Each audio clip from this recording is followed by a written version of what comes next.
একটা কথা আছে না, ধর্ম যার যার, উৎসব সবার।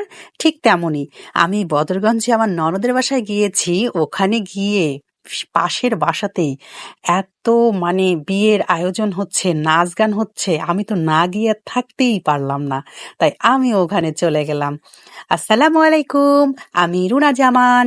প্রতিদিনের মতো আজকেও একটি ব্লগ ভিডিও নিয়ে হাজির হলাম। আশা করি তোমরা সবাই অনেক ভালো আছো। আমিও ভালো আছি, আলহামদুলিল্লাহ। আমি আমার ননদের বাসায় গিয়ে ভেবেই গিয়েছি যে আমি অনেকগুলো ভিডিও বানাবো, কিন্তু গিয়ে দেখি এই বিয়ের বাড়িতে এত মিউজিক বাজছিল। সেই বড় বড় সাউন্ড বক্সগুলো আছে না, ওগুলো হচ্ছে ছয়টা, ছয়টা কি আটটা দেখলাম আর কি।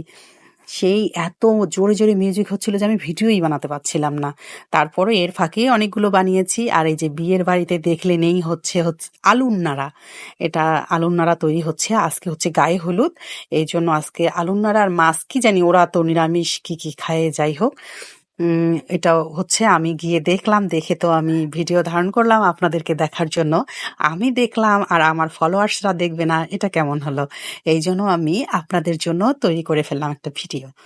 তারপরে এই যে ওরা ওদের সব কিছু নিয়ম কানুন মেনে ওদের কাজ করছে, সাজাচ্ছে সবকিছু। এখানেই হচ্ছে ছেলেকে হলুদ মাখানো হবে। আমি তো দাঁড়িয়ে দাঁড়িয়ে দেখছিলাম। আমি তো যাওয়ার সঙ্গে সঙ্গে ছেলের মা হচ্ছে আমাকে পানের বাটা নিয়ে এসে দিল, পান দিল খেতে। তারপর আমি পান খেয়ে নাস্তা দিতে চাচ্ছিল, বললাম যে না, খাবো না, এক্ষুনি খেয়ে আসলাম, এই জন্য পান দিল। তারপরে এই যে ছেলেকে দেখেন কিভাবে কোলে করে তুলে নিয়ে আসলো, এসে এখানে হলুদ মাখানো হবে। ছেলে আছে, মাশাল্লাহ ভালোই আছে ছেলে। তারপর হচ্ছে সবাই তো ধরে এখন বরকে হলুদ মাখানো হবে। তারপর এই যে সবকিছু ওদের নিয়ম কানুন গুলো একের পর এক উঠছে। ওখানে কি সুন্দর পান সুপারি সব, কি কি হলুদ, সবকিছু সুন্দরভাবে একদম সাজিয়ে রেখেছে। আর সবাই হাতে এগুলো নিয়ে, হলুদ নিয়ে আবার কি কি জানি বলছে, বলে তারপরে এই যে আবার বরকে মাখাই দিচ্ছে। দেখতে কিন্তু ভালোই লাগছিল। আমি তো খুব এনজয় করেছি। ওদের কথায় আছে না, যার বিয়ে তার ঘুম নাই, সরি, যার বিয়ে তার ধুম নাই, পাড়াপড়শির ঘুম নাই। আমারও ঠিক তাই অবস্থা। ওদের বাসার বিয়ে হচ্ছে আর আমি লাফালাফি করছি। তারপরে যে বরকে হলুদ মাখালো, মাখার পর তো হিজড়া এসে হাজির। বিয়ের বাড়িতে তো হিজড়া আসবেই। তারপরে এই যে হিজড়া দেখছেন কি নাচ দিল, এত সুন্দর নাচতে পারে।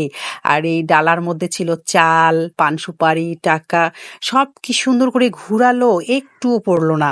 একদম আমি তো অবাক হয়ে গেলাম, কি ব্যাপার, পড়ছে না কেন? তারপর আমরা সবাই নাচ দেখলাম, খুব মজা করলাম। অনেক সুন্দর কিন্তু নাচতে পারে এই মেয়ে।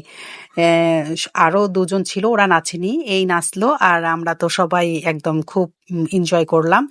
আমরা তো আবার ননদের বাসা থেকে তাড়াতাড়ি চলে আসবো, এই জন্য বেশিক্ষণ থাকতে পারিনি। যতটুক বিয়ে আর দেখা হলো না, যতটুক সময় ছিলাম এই হলুদেই, ততক্ষণ একটু ভিডিও করলাম, করে তারপর আমরা বাসায় চলে এসেছি।